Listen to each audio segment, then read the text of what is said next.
കാൽവരിമൂട് വെള്ളിയാങ്കലിൽ വൻ ചാരായ വേട്ട. ചീരംകുന്നിൽ സ്കറിയ മാത്യുവിനെയാണ് ചാരായം വാറ്റുന്നതിനിടയിൽ തങ്കമണി എക്സൈസ് സംഘം പിടികൂടിയത്. 19 ലിറ്റർ ചാരായവും 35 ലിറ്റർ കോടയും വാറ്റുപകരണങ്ങൾ പിടികൂടി. ഏലകൃഷിയുടെ മറവിലാണ് വൻതോതിൽ ചാരായം വാറ്റിയിരുന്നത്.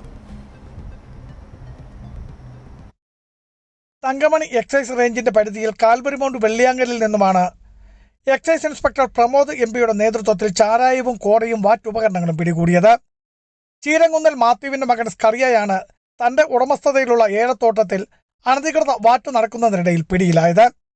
19.5 ലിറ്റർ ചാരായവും 35 ലിറ്റർ കോടയും വാറ്റുപകരണങ്ങളുമാണ് പിടിച്ചെടുത്തത്. വിഷു ഈസ്റ്റർ ആഘോഷങ്ങൾ ലക്ഷ്യമിട്ട് ഇവിടെ വൻതോതിൽ ചാരായം വാറ്റുന്നതായി എക്സൈസിന് രഹസ്യ വിവരം ലഭിച്ചിരുന്നു. ഇതേ തുടർന്ന് എക്സൈസ് ഇവിടെ നിരീക്ഷിച്ചു വരികയായിരുന്നു. ഇന്ന് ഉച്ചയോടുകൂടിയാണ് വാറ്റ് കേന്ദ്രത്തിൽ മിന്നൽ റെയ്ഡ് നടത്തിയത്.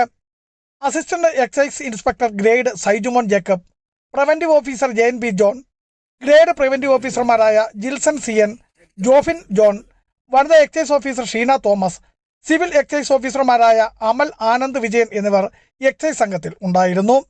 പ്രതിയെ ഇടുക്കി കോടതിയിൽ ഹാജരാക്കി റിമാൻഡ് ചെയ്തു. ബിജു വൈശൻ പറമ്പിൽ, ഇടുക്കി വിഷൻ ന്യൂസ്, ഇടുക്കി.